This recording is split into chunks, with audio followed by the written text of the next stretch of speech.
Como te lo veníamos anunciando, está en línea el presidente de la Nación, Alberto Fernández. El presidente Jorge Rialde, de Radio 10. Buenas tardes. ¿Qué tal, Jorge? ¿Cómo estamos? ¿Bien? Bien, justo nos enganchó hablando un poquito de fútbol, como creo que estamos todos en estas últimas horas, ¿no? Y usted también. ¿Cómo vivió esa final? Muy nervioso, pero muy contento. Muy nervioso, pero muy contento. Muy contento. La verdad, el equipo... Yo venía siguiendo el trabajo del técnico de Scaloni desde que empezó. Y la verdad que me llamaba la atención un trabajo silencioso, un trabajo sin estridencia, de perfil bajo. De repente vi que estaba detectando jugadores en el mundo, jugadores argentinos en el mundo que muchos no los conocíamos y que sus selecciones eran muy buenas. Y finalmente, me acuerdo que el día del periodista, acá en la sala de periodistas de la Casa de Gobierno, que bajé, alguien me había preguntado por cómo veía la selección, que en ese momento había empatado con Chile 1-1 por las eliminatorias para el Mundial, y les decía que la veía muy bien, que veía que Scaloni estaba logrando armar un equipo que funcionaba, cambiaba jugadores y el equipo funcionaba. Y yo creo que eso lo fue perfeccionando, y en la Copa demostró un juego colectivo muy, pero muy interesante. Realmente, yo creo que se ha ganado el respeto de todos con lo que ha hecho, porque en verdad ha sido un trabajo muy, pero muy importante. Muy, pero muy importante. Después, con la figura de Messi, que creo que Messi encontró finalmente un lugar en el equipo, que era algo que se le reclamaba mucho y que tal vez era culpa de que no le encontraban el lugar, y el técnico supo encontrárselo. Fue un aporte fundamental de Messi, porque obviamente puso garra, puso la genialidad de Messi en sí. Pero han aparecido otros jugadores también que fueron sorpresa, qué sé yo. De Paul me pareció una sorpresa, un jugador excepcional. A Nico González, que los hinchas argentinos bien no los conocíamos, pero no lo conocíamos jugando por ese lado, sí, como un volante que se adelantaba. La verdad es que fue otro hallazgo. El arquero, el Dibu, es impresionante. Yo creo que ha hecho un trabajo como seleccionador maravilloso. Y el equipo fue poco a poco creciendo y nos dio una enorme alegría en un momento difícil para los argentinos. Yo me acuerdo que alguna vez lo escuché contar a Goicoechea que Maradona, cuando jugaban los partidos en México, les decía a los compañeros que pusieran todo, porque tenían que entender que para muchos argentinos esa era tal vez la única alegría que podían tener. Y la verdad es que nos dieron una inmensa alegría en un clima tan difícil. Así que yo realmente les estoy agradecido, estoy orgulloso de lo que fueron capaces de hacer, de cómo se fue construyendo este equipo, desde el cuerpo técnico hasta el último jugador, y también una experiencia para que debemos tomar los argentinos, ¿no? Que cuando todos trabajamos en un orden y nos respetamos y ponemos lo mejor de nosotros, las cosas pueden salir mucho mejor. Presidente, me tomo un poco este ejemplo, ¿no? Unión, respeto, unidad, y por otro lado, una alegría en un momento tan difícil. Y debe ser tentador también políticamente tratar de sacar algún rédito de esto. Se habló, y por eso aprovecho para preguntarle, de que se había preparado una visita suya ayer a la mañana a Ezeiza, que después se decidió que no por el tema de la burbuja, después se habló de que por ahí se hacía un Zoom con Messi. Bueno, se especuló mucho, y hasta políticamente, ¿no? Que los jugadores no querían, ¿Qué pasó realmente allí, presidente? La verdad es que me propusieron ir a Ezeiza y inmediatamente dije que no me parecía oportuno, porque había que cuidar protocolos y yo en eso era respetuoso. Y después, cuando lo que les transmití a quienes me lo proponían era que en verdad los actores de esto fueron los jugadores y el cuerpo técnico. y los artífices fueron ellos, que yo estoy dispuesto a rendirle el homenaje que merecen. La verdad nos han hecho vivir un momento único. Pero a mí yo nunca me he valido de esas cosas para hacer política, porque respeto mucho, porque además son jugadores de la Argentina, no son de uno en particular, y no quiero que nadie interprete que uno se apropia de eso. Yo nunca lo he hecho, no lo voy a hacer ahora tampoco. Pero me parece que hubo más especulación que otra cosa, no fue tan... Me parece que era un momento que ellos, después de tantos días, ellos deberían querer recuperar el tiempo con sus familias y bueno, y ver a sus seres queridos, a sus amigos. Y bueno, ya tendremos tiempo. Yo el día que podamos recibirlos, yo lo haré encantado, porque la verdad es que le han dado al pueblo argentino una alegría inmensa, enorme, y yo estoy muy agradecido a la palabra exacta. Tengo mucha gratitud al esfuerzo, al ejemplo y al éxito que obtuvieron, porque sé todo lo que pusieron, también en un escenario hostil, porque también la pasaron mal muchas veces con la prensa local y esas cosas. Así que, yo en eso, es un éxito que ha tenido el seleccionado argentino, y el seleccionado argentino juega y representa a todos los argentinos, no es de ningún partido ni de ningún gobierno. ¿Lo llamó Bolsonaro para devolverle la manito a los 5? No. Hágalo. No lo llamé, no. Pero bueno, tenemos modos distintos y formas distintas. Sí, hay que reconocer que Brasil organizó muy bien el campeonato, que lo hizo bien, y que tienen un gran equipo además, con lo cual el mérito argentino es doble. Y bueno, realmente a Brasil hay que felicitarlo por haber llegado hasta donde llegó. Obviamente. Y hay que felicitarlo por haberlo organizado también en un momento muy difícil, lo hizo muy bien.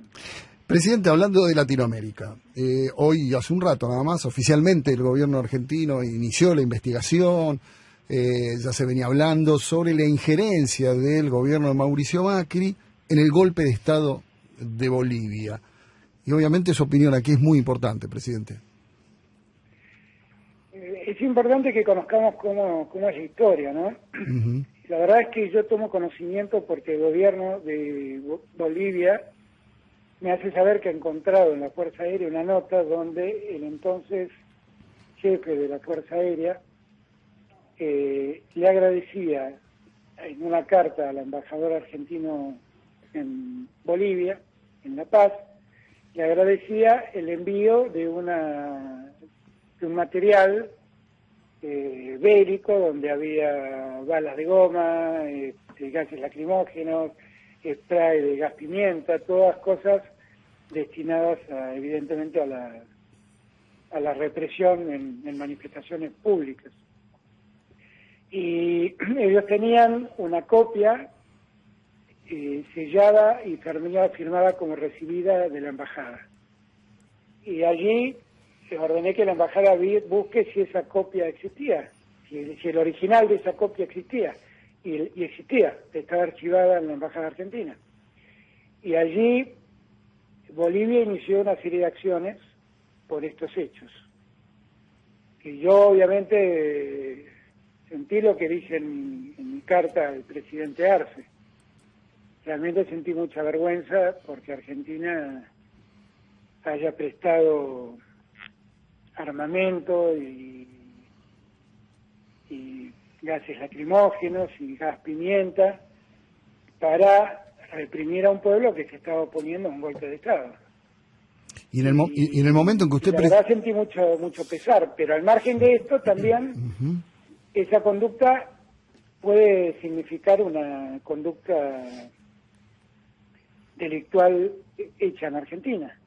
Y por eso Martín Soria, la ministra de Seguridad, Sabina Frederick, y creo que también Mercedes Marcó del Pont, presentaron una denuncia hoy, que pues son los tres, digamos, organismos, ministerios y organismos donde ocurrieron los hechos, presentaron una denuncia para que se investigue lo ocurrido.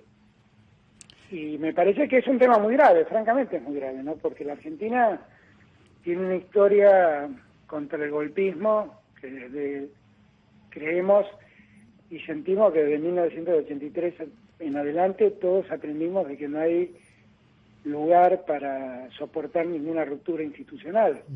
Y de repente que el gobierno argentino acepte rupturas institucionales en otros países, pero que además colabore con los que reprimen para favorecer el golpe, eso me parece una gravedad enorme, enorme. Por eso creo que era necesario hacer esta denuncia, que la justicia intervenga sin perjuicio de lo que se está investigando en Bolivia, que eso ya son hechos ocurridos en Bolivia y ya deberán dar cuenta ante las autoridades bolivianas. En esa denuncia se habla de violación a los derechos humanos, ¿no? Entre un montón de otras cosas. Bueno, es que la represión, las dos represiones que existieron 48 horas después de la carta firmada por el jefe de la Fuerza Aérea, son dos represiones de magnitud, ¿no? Y que han sido calificadas por organismos de derechos humanos como violación a los derechos humanos. ¿Y le sorprendió al presidente que tanto el expresidente Macri, Patricia Bullrich, que le envió una carta abierta a usted, la leí hoy, un poco diciendo, bueno, no sabemos nada, y casi pidiéndole a este gobierno el control? ¿Por qué no se controló más? ¿Qué pasa cuando ve que además del horror de intervenir en otro país, se trata de minimizar o mira para otro lado?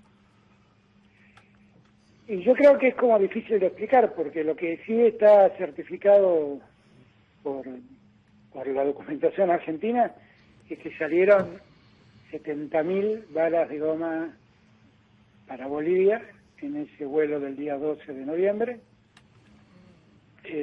recibido de los cuales 40.000 por lo menos fueron recibidos por ese jefe de la Fuerza Aérea. Y sobre eso, ¿yo qué puedo explicar? No puedo explicar nada, porque eso lo hicieron durante la gestión anterior. Y después hay un informe ya de junio del año 2020, cuando ya termina esa misión de la Gendarmería de cuidar, custodiar la embajada, donde alguien dice que los 70.000 cartuchos se utilizaron para prácticas. 70.000 cartuchos, 10 gendarmes usaron 70.000 cartuchos para practicar.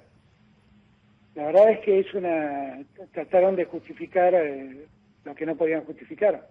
Y lo que no sabrían era que el jefe de la Fuerza Aérea de Bolivia estaba diciendo que había recibido 40.000 de esos 70.000 cartuchos. Además, esa diferencia. Pero se habló también de o una firma hecha antes de la renuncia de uno o una firma falsa. Se esgrimió también eso como defensa.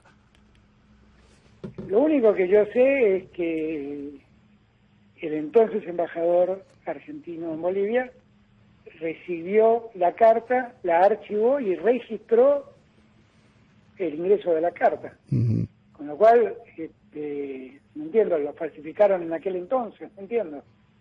Pues si ustedes me dicen que eso es una falsificación del presente y en la Argentina no hay ningún registro de eso, puedo entender que por ahí alguien tiene vocación en Bolivia de perjudicar a personas que ya han estado involucradas con el gobierno de facto.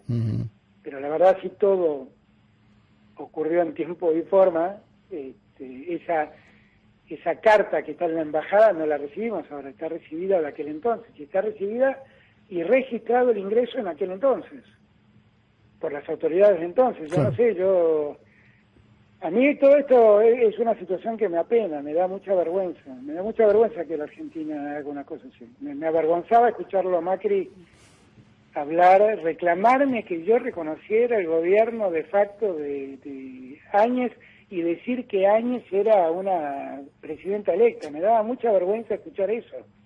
Eso en boca de un argentino, me daba mucha vergüenza. La Argentina tiene una historia trágica con los golpes de Estado, trágica, que empezó en 1930 y terminó en 1983. Y espero que nunca más los argentinos vivamos una cosa así, ni toleremos ni nos hagamos cómplices de los golpistas de otras latitudes. Ahora, Creo que eso no ocurre. Ahora, presidente, mientras el expresidente Macri le decía eso sobre el gobierno, paralelamente usted estaba peleando, discutiendo para sacar a Evo Morales. Entonces era mi mayor preocupación, si era evidente que ahí habían lanzado una cacería sobre Evo Morales, sobre el vicepresidente y sobre todos los seguidores de Evo Morales. Y además, en aquel momento yo le pedí al presidente Macri que accediera a darle asilo político a Evo Morales y él no quiso. ¿Cuál fue la respuesta en ese momento? No, me dijo que no le parecía bien, que era traer un problema de Bolivia a la Argentina, y yo le explicaba que estaba en riesgo la vida. Uh-huh. Y me dijo, no, eso es un problema que tiene que arreglar en Bolivia, no es para tanto. Y bueno, y no quiso, la verdad no quiso. Y por eso yo hablé con Evo y le dije a Evo, mira, andate a México, ya con Andrés Manuel López Obrador habíamos ordenado todo, y yo asumo el 10 de diciembre, el 11 de diciembre te espero en Argentina. Y estás en Argentina, y fue lo que ocurrió. Presidente, Sofía Caram, buenas tardes, ¿cómo le va? Hola, Sofía, ¿qué tal? Muy bien. Sigo su línea de razonamiento, y si usted dice, la embajada en aquel momento estaba el original de esa carta de agradecimiento por el armamento que envió el gobierno argentino a Bolivia, entiendo entonces, si usted conoce seguramente los vericuetos diplomáticos, que el entonces canciller Jorge Forì no podía desconocer esta situación, porque Forì dijo, yo si esto sucedió no me enteré. Y bueno, es que la verdad es que yo le pedí a Felipe Solá que busque si había algún cable de la embajada de Bolivia, de Argentina en Bolivia, Uh-huh. de esa fecha advirtiendo el ingreso de esa nota. Y estaban en búsqueda de ese cable. No, yo no sé qué hizo el embajador con esa nota. Lo que sí tengo claro es que, respecto de la Cancillería, no sé qué hizo. Lo que sí tengo claro es que recibió la nota, que la nota es un agradecimiento al país, pero suena más a una acusa de recibo. Es algo así como, he recibido esto, claro. Le agradezco mucho, dejo constancia que recibí esto. Y con mucho detalle marca cuántas balas de goma recibieron, cuántas granadas de gas lacrimógeno, cuántos sprays de gas pimienta, lo dice con mucho detalle. Y eso está registrado, ingresado creo que 1 o 2 días después de la fecha que tiene la carta. 2 días después. Está fechada la carta. Claro. Y está recibido, está registrado y está archivada formalmente. Uh-huh. O sea, no. Y hay alguien que recibe en nombre de la embajada esa carta y firma y le pone un matasello de la embajada argentina. Presidente, esto que estamos hablando es gravísimo y da vergüenza de verdad, y es verdad que rompe con una tradición de no injerencia y no aceptar golpe de Estado. Se suma, horas antes de esto, la denuncia, el tema Correo. Le pregunto esto y lo junto, aunque no parezca, porque desde la oposición se habla de una persecución, de, digamos, una obsesión de parte suya hacia la familia Macri, Mauricio Macri puntualmente. Primer punto, para poner en claro, es una quiebra comercial, o sea, no es una causa penal ni es una acción que haya iniciado el gobierno nacional contra nadie. Es una causa que tramita ante la justicia comercial y que lleva décadas tramitando. Y que se ha tomado una decisión que la justicia comercial tomó y yo me enteré como ustedes por los diarios. Uh-huh. Macri sabe bien, porque se lo dije a él, que yo nunca iba a mover un dedo para que un juez lo persiga, ni iba a mover un dedo para que un juez lo salve. Perdón que lo interrumpa. ¿Por qué le tuvo que decir? ¿En qué circunstancia le dijo eso? Era el día siguiente de la elección, cuando él me convocó acá y me comentó algunos problemas que le preocupaban de las acciones judiciales en su contra, y le contesté, no lo hables conmigo, hablalo con tu abogado, porque yo no voy a hacer nada por hacer nueva una acción judicial para pedirle a un juez o a un fiscal que haga algo en tu contra, como no voy a hacer nada para que haga algo que te libere si sos responsable. No pierdas el tiempo con eso. Fui muy contundente con eso, porque la verdad es que yo no me involucro en eso. Perdón, ¿le pidió para pasarle limpio, le salvara el pellejo, que lo ayudara, que interviniera? Me lo comentó que estaba preocupado por esos casos. Entendí que me lo estaba preguntando, que estaba comentando, y le dije lo que le acabo de decir. Habló más veces, la última que recuerdo que habló, y tiene que ver ya con la pandemia, hubo una charla en medio de todo esto, y lo quiero meter en medio de la pandemia, lo de la vacuna de hoy, que es importante, esos 20 millones de dosis. Habló con el expresidente y también, ¿no?, le dio un consejo un poco extraño. Lo que pasa es que Macri da a entender que yo miento, pero yo no miento. Francamente, le cuento lo que pasó. En aquel momento, él lo que me expresó era su preocupación porque si frenaba la economía. Claro. Y la economía llevaba 3 meses, efectivamente, diciembre, enero y febrero habían venido muy bien la economía, y él estaba muy entusiasmado como levantaba la economía, pero me dijo que le parecía un error la idea del aislamiento y de la cuarentena, como se la dio en llamar. Y lo escuché y un poco me dio a entender que había que resignarse, que había que hacer eso de lo que algunos... Yo en eso soy más cuidadoso con él, porque en verdad todos estábamos hablando sobre lo que escuchábamos. Y en esos días se hablaba mucho de la inmunidad de rebaño, que era que había que dejar de contagiar un número X de gente para que la sociedad se inmunice. Pero claro, era una enfermedad tan letal que dejar que la gente se contagiara era un riesgo enorme. Fue lo que pasó en Inglaterra al comienzo, que después el mismo Boris Johnson volvió sobre sus pasos y cambió su política. Y él me propuso eso, me dijo que estaba haciendo un gran daño a la economía y que lamentablemente las víctimas iban a ocurrir igual. Y yo le dije que yo debía hacer todo lo posible por salvar la mayor cantidad de vidas de argentinos que pudiera. Y la verdad es que en todo este tiempo puse todo mi empeño en eso, en salvar vidas. Primero garantizando la atención en hospitales públicos y garantizando que a nadie le falte una cama, un respirador. Lo hicimos en tiempo récord. Y después yo lamento cada una de las muertes que han ocurrido. Para mí cada muerte es un puñal en el corazón, quiero aclararlo. Lo lamento mucho y lamento no haber podido hacer más. Hice todo lo que estuvo a mi alcance, lo garantizo. Y cuando salió la vacuna salí como loco a buscar vacunas en el mundo. Y tengo la tranquilidad de que las he conseguido, se están llegando las vacunas, y se está vacunando a una velocidad mayor, y me parece que ya hemos llegado a las 30 millones de dosis, y tenemos más del 50% de la población vacunada, y eso, por lo menos con una dosis, no me alcanza, pero de algún modo me sigue marcando el sendero de lo que tengo que hacer, que es seguir buscando vacunas. Y después tenía la preocupación de la vacuna pediátrica, lo empezamos a resolver ahora con el acuerdo con Moderna, para que los chicos también estén vacunados, chicos que necesitan, porque tienen enfermedades prevalentes y hay que cuidarlos.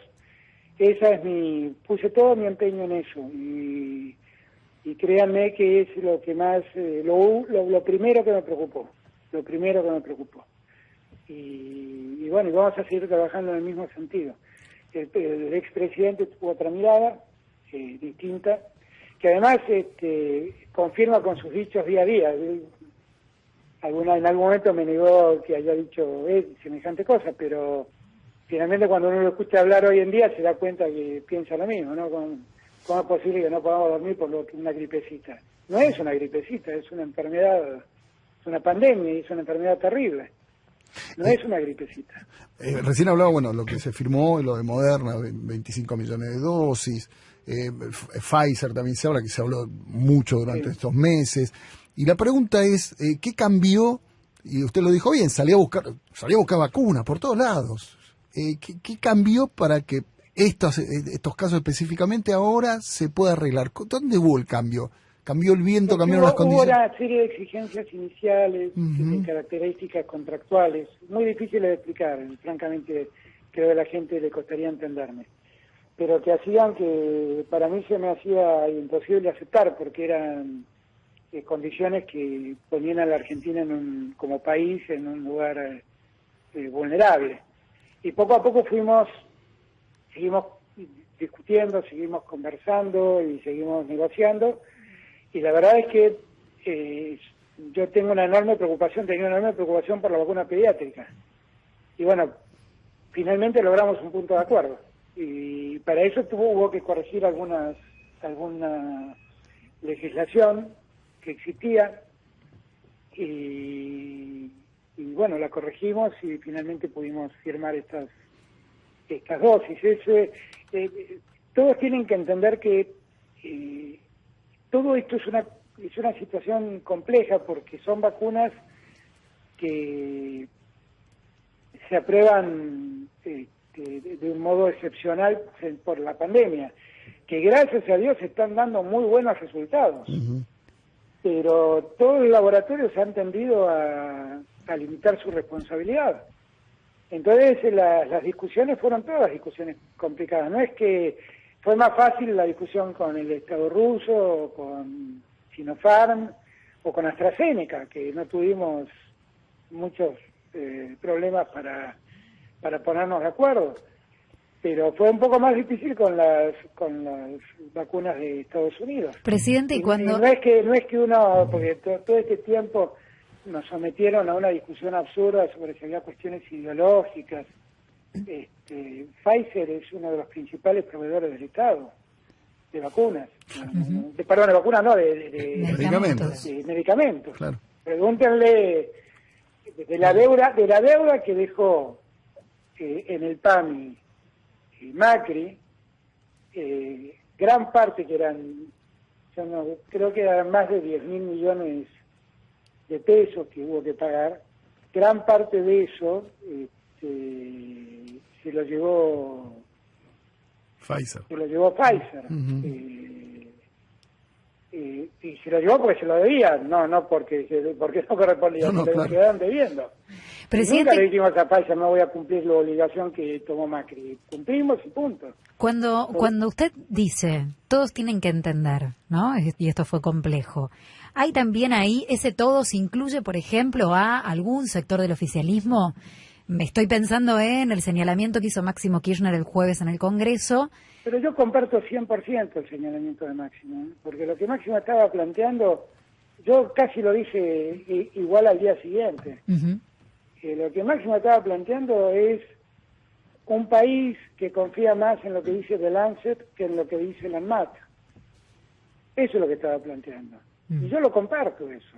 ¿Cómo no lo voy a compartir? Y efectivamente es cierto que ha sido muy difícil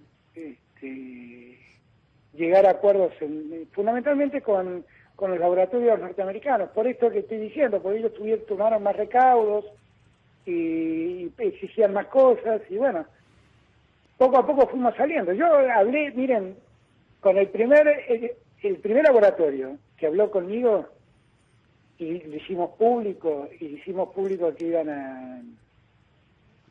a proveer vacunas, que iban a hacer ensayos con las vacunas en Argentina, fue con Pfizer. Y Pfizer se comprometió que porque íbamos a hacer esos ensayos en Argentina, iba a proveernos, íbamos a tener cierto privilegio para recibir vacunas. Ahora, después eso, cuando hubo que discutir los contratos, se complicó. Yo soy abogado, no me asusta mucho la situación, entiendo que esto pasa, pero a muchos les cuesta entenderlo. Pero no lo digo por Máximo, al contrario, lo digo porque hicieron en Argentina una discusión geopolítica que no existía. Bueno, lo acusaron de envenenador, ¿no? Además, pero esta historia de que yo quería comprarle vacunas a Rusia y a China, y el primer contrato que firmé lo firmé con la Universidad de Oxford y con AstraZeneca. Yo lo que pasa es que precisamente, como no tengo cuestiones ideológicas, fui a buscar vacunas donde hubiera y donde pudieran garantizarme que fueran llegando. Y después tuve problemas con la provisión de vacunas, como tuvo todo el mundo. Ayer a la tarde me escribió por WhatsApp el presidente de Costa Rica y me decía, ¿por qué no hagamos un trabajo conjunto toda América Latina para que nos presten atención porque tenemos problemas para conseguir vacunas? Y yo le dije, me pongo a la cabeza, voy a hablar con México para que hagamos una reunión de la CELAC y veamos de pedir para América Latina que le presten la atención adecuada. Y lo dice un país que está recibiendo vacunas en cantidad y está vacunando de un modo acelerado. Pero yo veo lo que pasa en el resto de los países de América Latina. Y me preocupo, y el otro día Mario Abdo me contó el problema que tenía y hablé con el Instituto Gamaleya y el Fondo Soberano Ruso para que le manden vacunas, y allí fueron 200.000 dosis, y cuando lo necesitó Bolivia hice exactamente lo mismo, y el otro día el presidente de Ecuador, le escuché en la reunión del Mercosur decir que tenía problemas y le dije que estaba a su disposición para ayudarlo. La verdad es, en este tema, lo que menos me importa es la ideología. La verdad, lo que estamos hablando de la vida de la gente, de la salud de la gente. Ahora, es lo único que me preocupa. De verdad fue un barullo que hicieron, innecesario, injusto, inmerecido.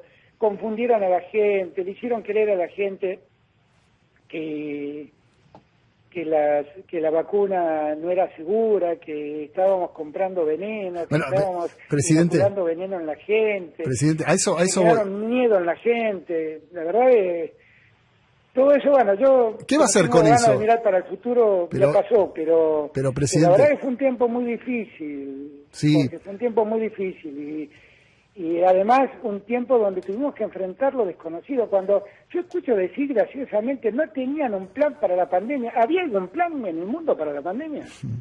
¿Quién tenía un plan para la pandemia? Si nadie esperaba la pandemia. Yo estuve en febrero en Europa, me reuní con el presidente de Italia, el de España, el de Francia, el de Alemania, la canciller de Alemania. La única que me preguntó cómo veía el problema que se había desatado en China fue Angela Merkel. Nadie registraba el problema. Nadie lo registraba. Ahora, presidente, recién dijo, bueno, hay que mirar para adelante. Lo del envenenamiento. Fue personalmente Lilita Carrillo que le dijo, ¿usted tiene pensado hacer una presentación judicial por este tema? Tengo algunos que me dicen que debo hacerlo, pero la verdad es que tengo ganas de mirar para adelante. Yo creo que se equivocó y no debieron haber hecho eso. Igual, gracias a Dios, la justicia hizo lo que correspondía. Pero no debieron, hicieron un daño. Y todavía nosotros, el otro día tuve una reunión con el intendente del Gran Buenos Aires y ellos me contaban que estaban yendo a buscar a los barrios a los que quedaron sin vacunar, a los adultos mayores que quedaron sin vacunar, porque claro, en muchos sembraron miedo, en muchos sembraron dudas, y la gente se asustó, y bueno, y la verdad es que el mayor daño, a mí me duele que me traten de ese modo, pero el mayor daño se lo hacen a la gente, porque confunden a la gente, simplemente. Hablando de las vacunas, estamos hablando de las restricciones que hay. Va a haber una apertura, están bajando los casos por suerte. En materia deportiva, bueno, se está pidiendo a ver si se puede abrir, aunque es un aforo para el fútbol sudamericano. Y si tiene algo para decirle a los argentinos que quedaron afuera, ¿no? Que están afuera, que están demorados. No, estamos trabajando para que puedan volver, claramente, pero ahí tienen otro caso, miren lo que está pasando en España. Hoy leía un artículo que hablaba de que había una quinta ola en España, producida por esta variante que llaman Delta. La Organización Panamericana de la Salud hizo la semana pasada un informe diciendo que América Latina, América del Norte, América del Sur y Centroamérica, las Américas, tienen el mayor foco de distribución de la variante Delta. La variante Delta tiene la cualidad de tener una velocidad de contagio impresionante. No sabemos el nivel de letalidad porque, como ha ocurrido en países donde las vacunas se han avanzado bien, no sabemos muy bien cuál es la letalidad real. pero lo que sabemos es que contagia y que enferma. Y en un momento en que nosotros necesitamos que por lo menos tengan una dosis la mayor cantidad de argentinos, le he dicho de 1000 modos a los argentinos y a las argentinas que me ayuden, porque lo que necesito es que me ayuden tratando de no viajar, porque el virus viene en avión. Entendámoslo, todo esto empezó en Argentina, con gente que viajó y lamentablemente se contagió, no lo hicieron, claramente no lo hicieron. Pero así empezó todo. Y entonces, cuando uno restringe los vuelos, bueno, restringe los vuelos de los destinos y de donde el riesgo aparece. Y no lo hacemos nosotros solos, lo hace el mundo entero, ¿eh? Lo ideal sería que todos pudiéramos entender que no está terminada la pandemia. Fíjense ustedes que todavía la disputa por vacunas para el año que viene sigue existiendo. Y ya todo indica que el año que viene vamos a tener que dar refuerzos y vamos a tener que mantener controles. Leía el otro día que el ministro de Salud de Inglaterra, del Reino Unido, anunciaba que iban a tener que soportar 100.000 contagios diarios por la variante Delta. Claro, con la tranquilidad de la vacunación hay menos riesgos de internaciones y de muertes. Pero fíjense de lo que estamos hablando. No es que yo no sé en qué cabeza cabe que yo disfruto con que la gente no viaje. No sé, seriamente, yo lo que más necesito es que los argentinos recuperen la vida habitual lo antes posible. Porque yo sé del sufrimiento de todos ellos, yo lo padezco también. A mí todo esto me duele, no es que me resulta inocuo, no es que no me va ni me viene. Todo esto me duele. Ustedes piensan que a mí no me duele, que miren, hoy tuvimos un acto con el intendente de Ushuaia, y me comentaba el problema de Ushuaia. Claro, si hace un año que no recibe turismo extranjero. ¿Ustedes piensan que a mí me pone feliz eso? Ahora, por favor, lo que hay que entender es lo que se niegan a entender. Estamos en una pandemia que se ha llevado la vida de casi 100.000 argentinos.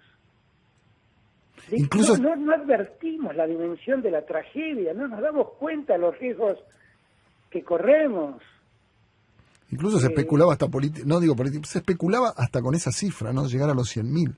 Bueno, de hecho le endilgan al gobierno los 100.000 muertos, inclusive por la demora de la llegada, por ejemplo, de la vacuna de Pfizer, ¿verdad? Y eso no es cierto, porque la verdad es que si Pfizer ofreció alguna vez 13 millones de vacunas, también se las ofreció a muchos países con los que no cumplió. No sé por qué íbamos a tener 13 millones de vacunas nosotros. Nosotros, ellos no.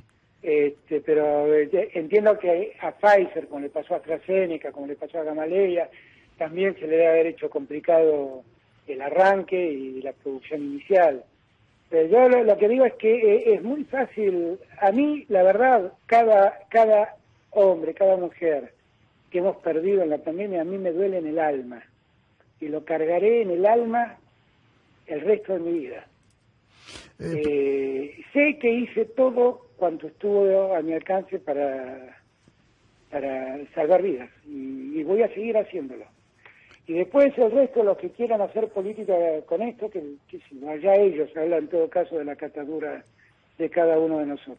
Presidente, cuando se iniciaba todo esto, recuerdo aquellas conferencias con Kicillof de un lado y Larreta del otro, y daban una imagen de unidad impresionante, hasta le decía mi amigo Horacio. Después se sintió cierto alejamiento. ¿Cómo está esa relación hoy?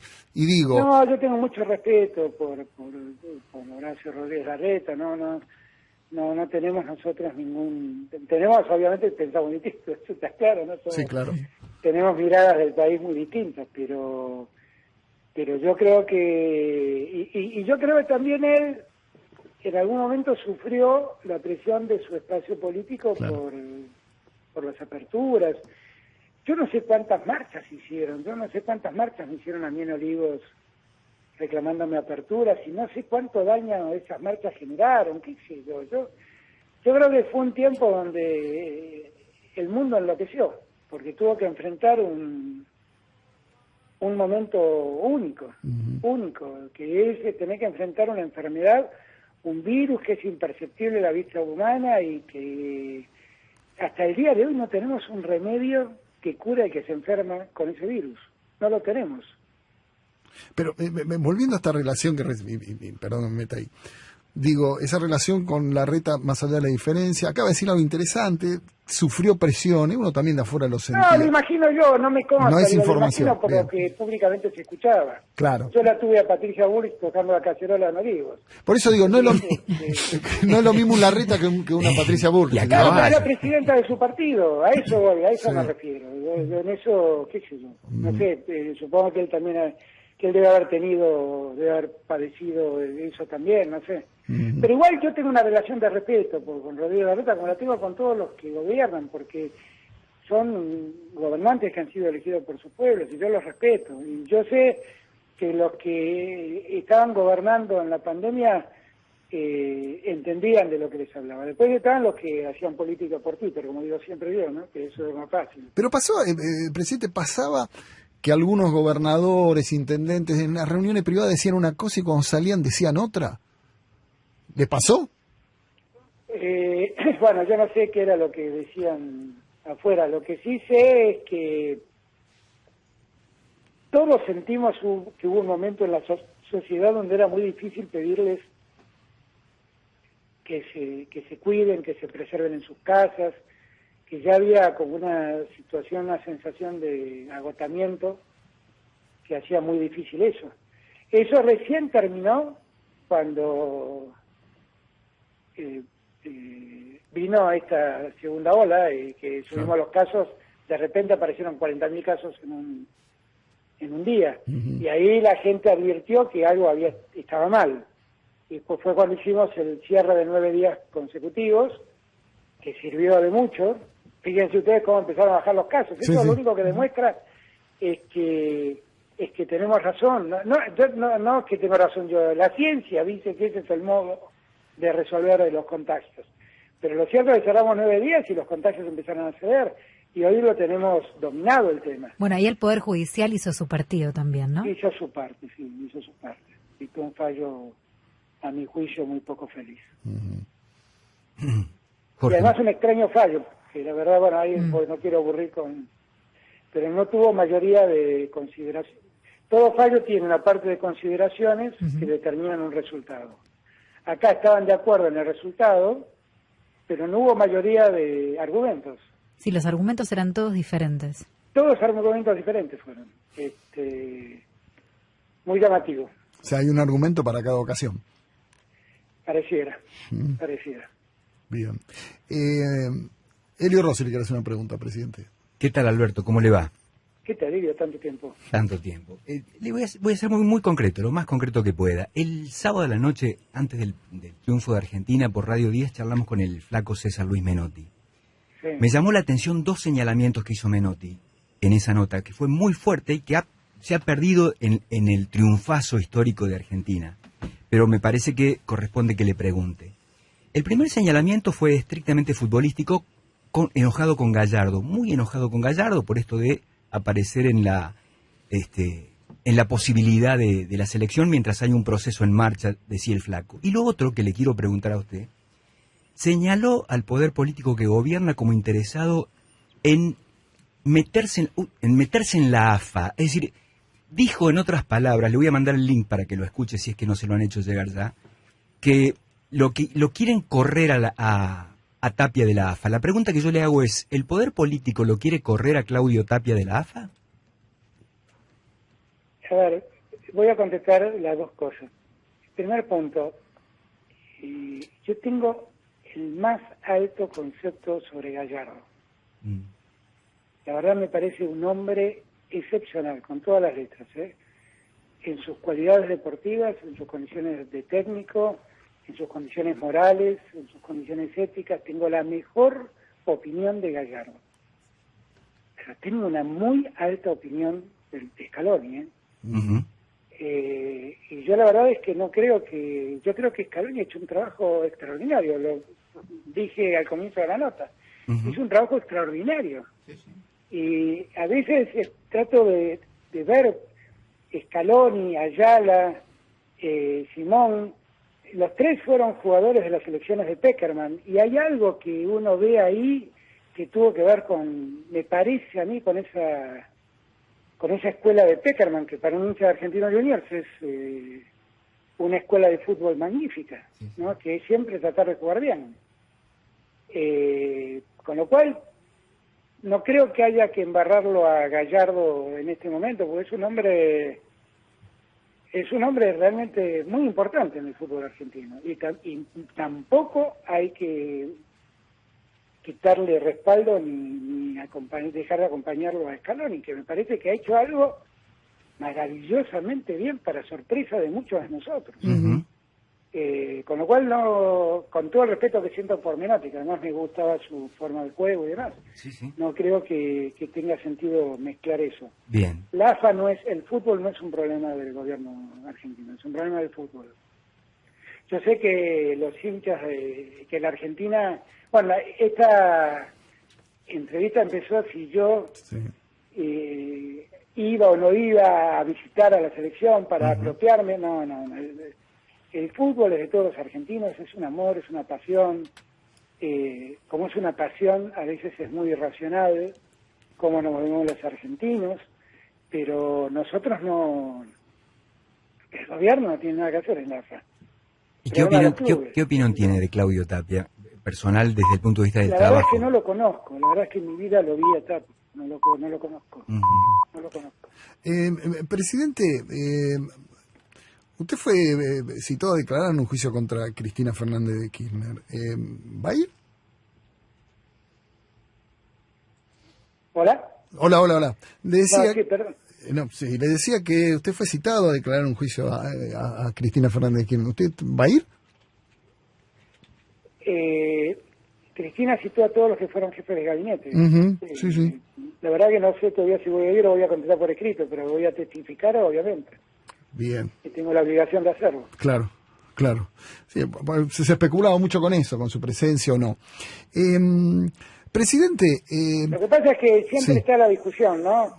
Es cómo usan estas cosas. La verdad yo no tengo ningún problema en ir y testificar porque sé de lo que me están preguntando. Creo que por eso me están llamando. Bueno, iba a ser ahora, ¿no? Esa declaración, presidente. Iba a ser ahora antes de las elecciones, esa testimonial, claro, y finalmente se terminan pospuso. usando, porque acá todo se termina usando. Yo lo que quiero es que se esclarezca la verdad y se termine esclareciendo la verdad de lo que pasó.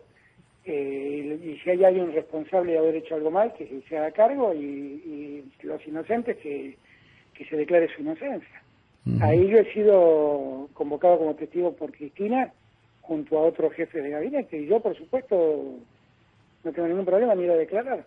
Sé cómo funciona la asignación de la obra pública, sé cómo funciona lo que deben ser temas de interés de los jueces, de los fiscales, de las partes.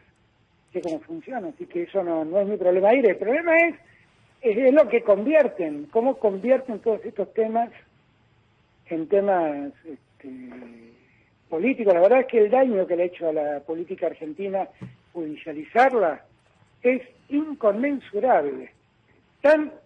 Fue tan dañino como politizar la justicia. Tan dañino una cosa como la otra. El daño institucional que han hecho es realmente enorme, y yo, créanme que casi a veces me siento muy solo luchando para poner orden en eso. Pero no voy a cesar, voy a tratar de hacer todo lo que esté a mi alcance para que eso funcione mejor, que la justicia funcione mejor, porque nosotros estamos muchas veces pensando en los grandes casos de la justicia, pero la persona que sufrió un despido injustificado y pasa años para que le reconozcan la indemnización que el empleador le debe, ese no tiene consuelo. Pero cuando habla del daño que hizo, ¿el daño, la justicia como tal, o la influencia de la política en la justicia? Ambas cosas. Porque en estos últimos 4 años que precedieron a mi llegada al gobierno, la forma en que la política se involucró en la justicia fue realmente llamativa. Bueno, lo vemos ahora, cuando vemos el ingreso de jueces a Olivos o a... Sí, para jugar al pádel. Claro, yo confieso que, o a Casa de Gobierno, además siempre antes de dictar una resolución en contra de Cristina o en contra de gente del gobierno de Cristina. A mí me parece que esas cosas son cosas que no pueden dejar de advertirse, que no es un funcionamiento habitual. Y ojo que yo no soy de esos pacatos que dicen un juez no puede hablar con el presidente. No, sí, el presidente y un juez de la Corte pueden hablar de temas institucionales, eso a mí no me afecta. Pero acá, yo lo dije en campaña, yo en campaña le puse nombre y apellido a quienes eran los responsables judiciales del estrago que se había hecho. Busquen y lo van a encontrar. Y son los nombres que están apareciendo ahora, algunos de ellos como visitantes de asiduos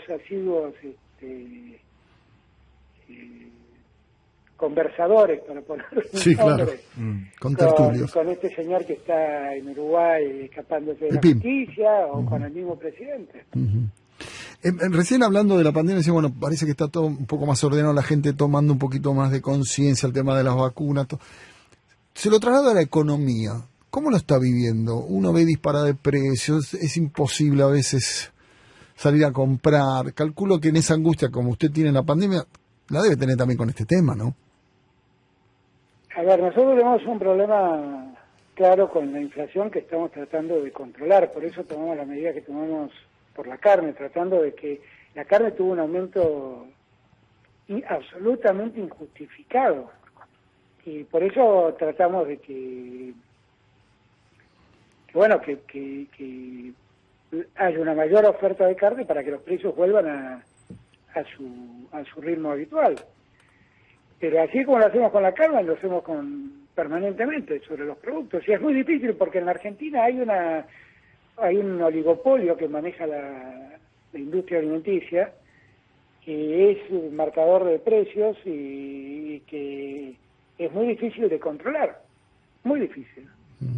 Pero nosotros seguimos con esa pelea. Ahora, hay muchos datos realmente interesantes para decir que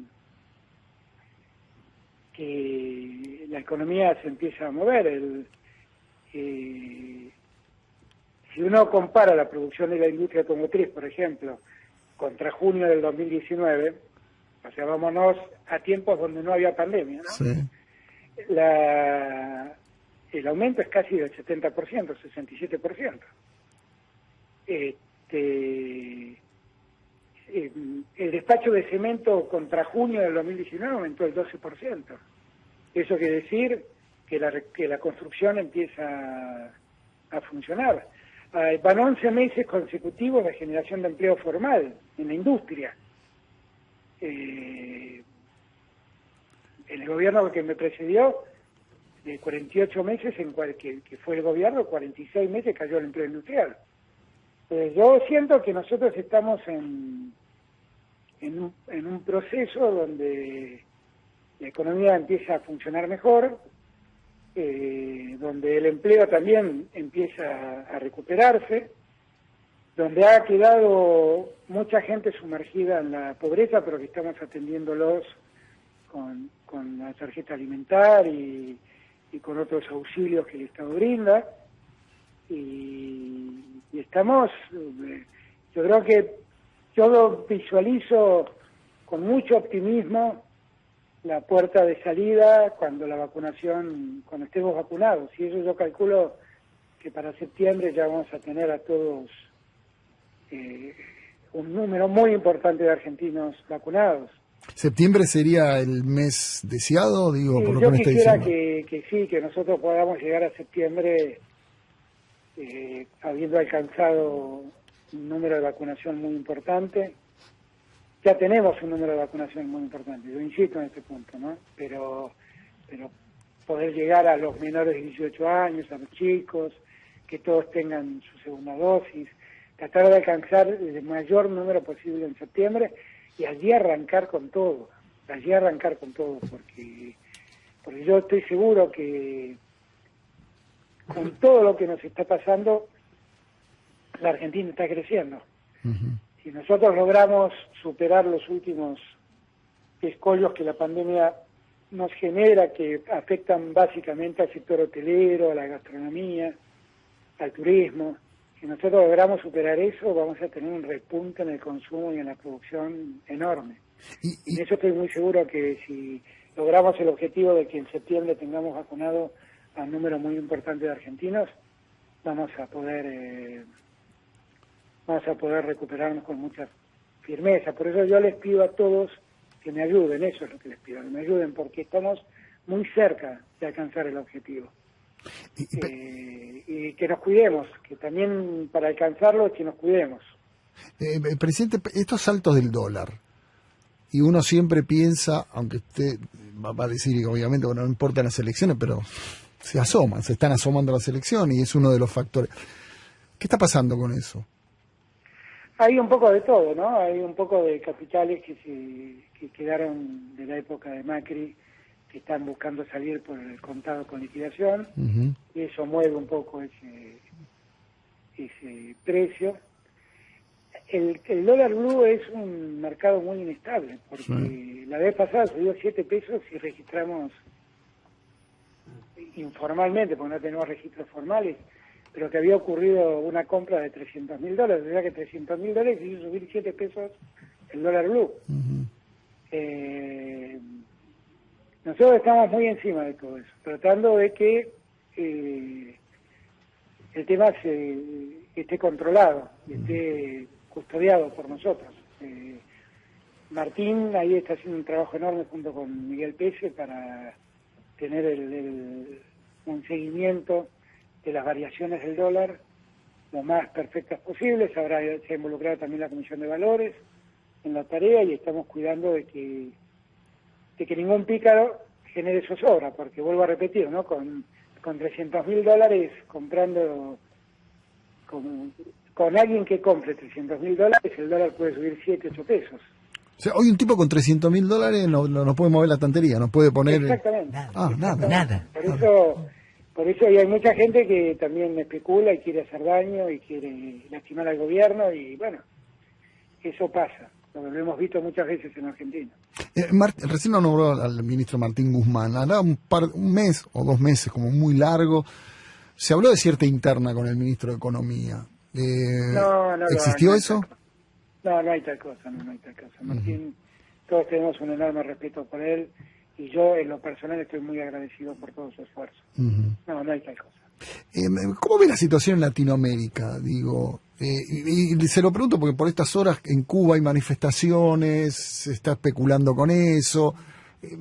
¿Cómo ve la región ahora? Porque es como pendular, ¿no? Se va para un lado, para ¿cómo la está viendo hoy? En las 2 reuniones que yo tuve en el G20,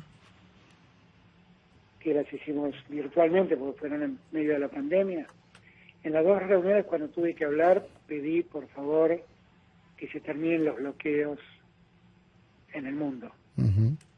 Porque cuando a un país bloquean, lo que hacen es bloquear una sociedad. Y el que padece no es un gobierno, es una sociedad. Y la verdad es que en el medio de una pandemia, mantener bloqueos es lo menos humanitario que existe. Yo no conozco exactamente la dimensión del problema en Cuba. Lo que sí tengo claro, como bien dijo Andrés Manuel López Obrador, claro, es que si realmente nos preocupa humanitariamente Cuba, terminemos con los bloqueos. Terminemos con los bloqueos, que le están haciendo un daño incalculable a Cuba. Y también a Venezuela, que va a aclarar, Si realmente nos preocupan tanto la vida de los venezolanos y que los venezolanos, bueno, terminemos con los bloqueos. Después de los venezolanos resuelvan qué tipo de gobierno quieren. Pero terminemos con estas cosas. No hay nada más inhumano en una pandemia que bloquear económicamente a un país. Sí, digamos que fíjense que ha habido casos donde el bloqueo le impidió a Cuba acceder a respiradores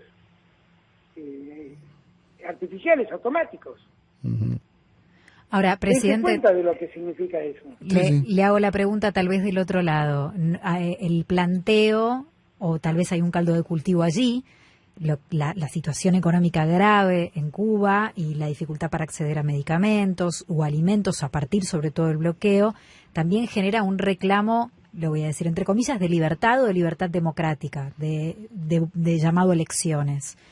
¿Qué lectura hace de ese reclamo popular que también está en la calle hoy en Cuba? Yo lo que digo es que hay que todas esas cosas son problemas que tienen que resolver los pueblos. No soy yo quien debe decirle a los pueblos qué tienen que hacer. No es ni la Argentina ni ningún país del mundo el que dice lo que tiene que hacer. No creo que ese sea el método. Nosotros sí tenemos que favorecer la paz de los pueblos y que los pueblos encuentren el diálogo y los caminos de salida. Eso es lo que siempre he planteado sobre Venezuela. Uh-huh. Yo he acompañado los informes de Bachelet cuando fueron muy severos en materia de derechos humanos, pero eso no significa que pueda permitirse la intervención de terceros países en un país para resolver cómo se debe ser el gobierno. Ninguna de las dos cosas. Del mismo modo que estuve en contra de lo que hicieron con Evo Morales la OEA y bueno, quienes avalaron el golpe de Áñez. Uh-huh. Yo creo que esas cosas las tienen que resolver los pueblos. Lo que también creo es que si un pueblo está agobiado económicamente por un bloqueo y viene una pandemia, bueno, el agobio de ese pueblo va a aumentar, sin ninguna duda. Uh-huh. Las elecciones se van a hacer en tiempo y forma. Digo, eso sigue todo normal, ¿no? Porque en algún momento se especuló con esto de la pandemia, todo. Sí, confío. Si yo estoy diciendo que para septiembre espero que... No, por eso, sí. Entiendo que podremos ir a votar tranquilos. Bien. Estimado, perdóname Jorge, una cosa que también tiene que ver con la cotidianeidad. ¿Qué pasa si la Conmebol abre el juego a que haya público en los, por ejemplo, pasado mañana ustedes juegan con River, con River? ¿Qué pasa si la Conmebol dice, el fútbol argentino acompañó, me parece, al gobierno en un momento de la pandemia, claramente se alineó, pero cuando la Conmebol dijo se abre el juego con la Copa Libertadores, y bueno, Boca, River, su argentino, su bicho de la paternal tuvo que jugar? ¿Qué pasa si la Conmebol dice que vaya un aforo, el 30%, el 20% de público? ¿Qué va a hacer la Argentina? No, es que no puede decir eso la Conmebol, porque, seamos francos, no, la Conmebol es una entidad que regula el funcionamiento del fútbol en América Latina, pero en América del Sur, pero no regula las cuestiones sanitarias de los países. Ahora, si la pregunta es si yo quisiera que poco a poco volvamos a alcanzar la normalidad, miren, es lo que más quiero. Pero tengamos presente que llevamos detectados, si yo no recuerdo mal, 5 casos de variante Delta que vinieron del exterior. Uh-huh. Y los detectamos y los pudimos separar. Si esa gente se nos hubiera escapado y participa de un partido de fútbol, sería un problema, ¿eh? No, sería un problema. Por no, eso, estaba pensando... Yo creo que hay que ser cuidadosos con eso. Sí. Hay que ser cuidadosos con eso. Yo le quiero agradecer. Igual sospecho que detrás de esta negativa se encierra que la última vez que jugamos por la Libertadores en el 86 salimos campeones. River, digo. Yo le tengo respeto por River. Ustedes se nutrieron de muchos jugadores nuestros. Obvio, sí. Morín, Placente, Cancedo, el Checho Batista, Borghi, ¿y vos? ¿Para qué hablé? No, está bien. Con eso les alcanza. No, ya está. Presidente. No, creo que va a ser un lindo partido. Obviamente. Obviamente. Ojalá lo disfrutemos. Presidente, no le robo más tiempo. Le agradezco muchísimo, de verdad, la amabilidad que tuvo para salir aquí. Me alegra escucharlo en la radio de vuelta. Y bueno, gracias por el tiempo que me han dado. No, por favor, gracias a usted. Le mando un abrazo grande, gracias. Un abrazo muy grande a todos. Gracias. Ahí está el presidente Alberto Fernández, larguísima nota. Sí, ¿Algún título tiró? Un par. Algún título tiró, dale, vamos. Disculpen si algún compañero nos preguntó, pero no daba más. Dale.